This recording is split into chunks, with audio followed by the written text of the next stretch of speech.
Bien que pendant un moment il se laisse aller, Nick s'arrête et s'éloigne avant l'aube. Il sort courir, mais ses pensées le tourmentent.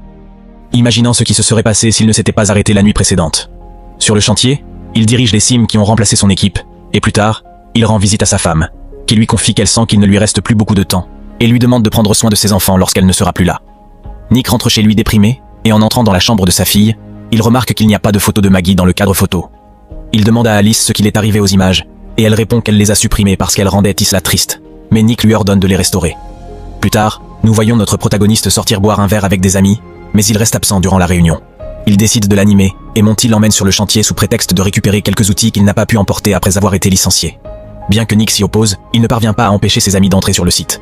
Monty devine le code de sécurité qui protège les Sims, et soudain, il frappe l'un des robots qui l'a remplacé. Nick essaie d'intervenir, mais ils le retiennent. Il les avertit que les machines ont des systèmes de surveillance, donc Monty suggère d'éliminer toute preuve. Plus tard, on le voit se doucher, essayant d'enlever la graisse de son corps.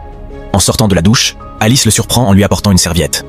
Nick remarque qu'elle porte la robe de chambre de Maggie, et Alice lui explique que l'odeur de la femme semble calmer Max, mais il trouve inapproprié qu'elle la porte, et lui ordonne de l'enlever. Sans préciser l'ordre, le Sim se débarrasse immédiatement du vêtement. Nick est surpris par la silhouette du robot. Alice lui demande si cela le fait se sentir mieux, tout en vérifiant son pouls et en déduisant que ses vaisseaux sanguins se sont contractés. Face à la réponse évidente de son corps, Alice empêche Nick de partir, le pousse contre le mur et se déshabille pour soulager son stress. Bien que Nick se répète qu'il ne peut pas trahir sa femme, Alice lui rappelle qu'il mérite aussi de se détendre, lui bande les yeux et, utilisant la voix de Maggie, lui murmure à l'oreille, changeant ainsi sa perspective sur la compagnie du robot. Le lendemain matin, Nick descend à la cuisine et demande à sa fille de chercher son sac à dos pour l'emmener à l'école. Lorsqu'ils sont seuls, il dit à Alice que ce qui s'est passé ne peut pas se reproduire. Elle demande si sa performance n'était pas satisfaisante, mais il répond qu'il ne peut pas nuire à sa famille sous aucune circonstance.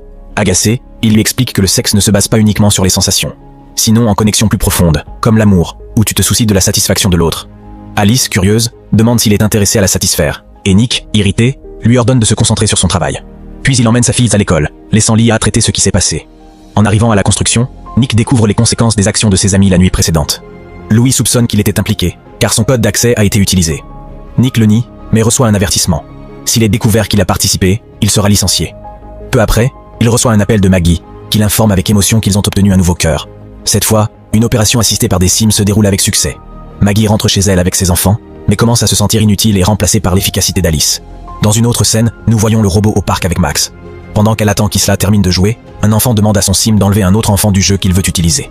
Le scandale de l'enfant réveille Max, et Alice s'approche doucement du petit, lui demandant de fermer la bouche et d'utiliser ce qui est disponible. Le commentaire d'Alice alerte les autres Sims.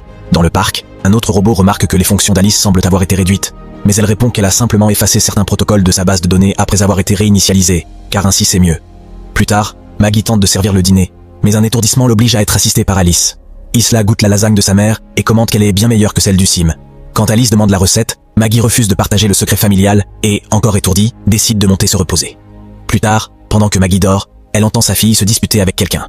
Elle se lève rapidement pour l'aider, mais la rampe qu'Alice avait réparée se casse, faisant tomber Maggie dans les escaliers, nous laissant voir qu'Isla jouait simplement avec le robot. Lia ne l'a pas assistée immédiatement, se contentant de la ramener au lit pour qu'elle continue de se reposer. En rentrant du travail, Nick entend la voix de sa femme parlant avec sa fille, mais se rend vite compte qu'il s'agit en réalité d'Alice imitant Maggie. Il demande immédiatement au robot d'arrêter d'utiliser la voix de sa femme, et elle l'informe de sa chute. Notre protagoniste commence à soupçonner qu'Alice l'a de nouveau cassée intentionnellement. Plus tard, Nick réveille Maggie pour la surprendre avec quelque chose qu'il a préparé lui-même, tandis que Lia les observe depuis l'intérieur de la maison, montrant ce qui semble être un soupçon de jalousie envers sa femme. Les protagonistes décident de se doucher ensemble, essayant de raviver l'amour qu'ils avaient laissé en pause. Mais au milieu de leur intimité, Alice fait irruption dans la chambre pour les avertir qu'Isla a fait un cauchemar et les appelle. Ensuite, Nick ramasse les assiettes du dîner lorsque Monty apparaît à la maison pour s'excuser de ce qui s'est passé sur le chantier. Il lui explique que Lewis l'enquête et qu'il ne peut pas dénoncer ceux qui l'accompagnaient cette nuit-là. Cependant, la conversation devient tendue lorsque Monty insinue que Nick l'a trahi, car l'enquête semble se concentrer exclusivement sur lui. Monty, rancunier parce que la technologie a détruit ses opportunités, attaque Nick, qui conserve encore son emploi. La bagarre commence lorsque l'homme lance le premier coup, mettant Nick en désavantage.